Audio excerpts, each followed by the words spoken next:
এমনিতে সকাল সকাল ঘুম ভাঙে না, কিন্তু ঘুরতে যাওয়ার কথা থাকলে অ্যালার্মের আগে এমনি এমনি ঘুম ভেঙে যায়। ঘুরতে তখন 5টা কুড়ি, আমরা রেডি বেরোবার জন্য। ফাইনালি দুগ্গা দুগ্গা করে বেরিয়ে পড়লাম। কি দমদমে নাম দিতে পারি। আমরা ফাইনালি যাচ্ছি। আমরা জল ডিঙিয়ে ডিঙিয়ে যাচ্ছি। আমাদের বাড়ির সামনে একটু একটু বৃষ্টি হলেই তো বন্যা হয়ে যায়, যে সেই জল ডিঙিয়ে ডিঙিয়ে আমরা যাচ্ছি। প্রত্যেকবার আমরা ট্রেন মিস করি।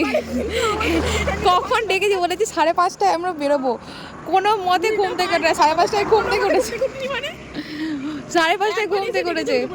ডাকতে কেন হবে, আমার মতো হবে, আমি একা একা উঠেছি ঘুম থেকে। অভদ্র মহিলা স্বীকার করবে না যে ও 14 জন এসেছে। এখন বাস পাচ্ছি না, ট্রেন মিস করবো আমরা। এখন এই ডানকুনি সিঁড়িটা সিনও তো মনে হয় স্বর্গের সিঁড়িতে উঠছি। এই ট্রলি ব্যাগটা পরিণত দেখতেছি। কি ঘড়ি দেখা যাচ্ছে না কেন? ফোনে ঘড়ি দেখা যাচ্ছে না কেন ভাই?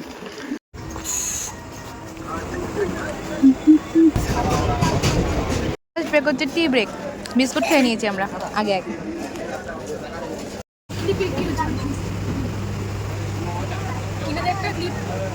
খালি কিনে দে, পয়সা আছে তো? চুরি ছোট ক্লিপ লাগে। নাটক কম করো প্রিয়।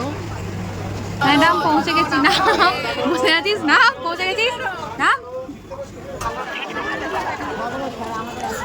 ছোট নৌকা। चूना लग गया हमको बहुत जोर से। एकदम সকাল সকাল বড় করে টাকা দিতে হবে। হেভি গায়ে লাগছে ভাই।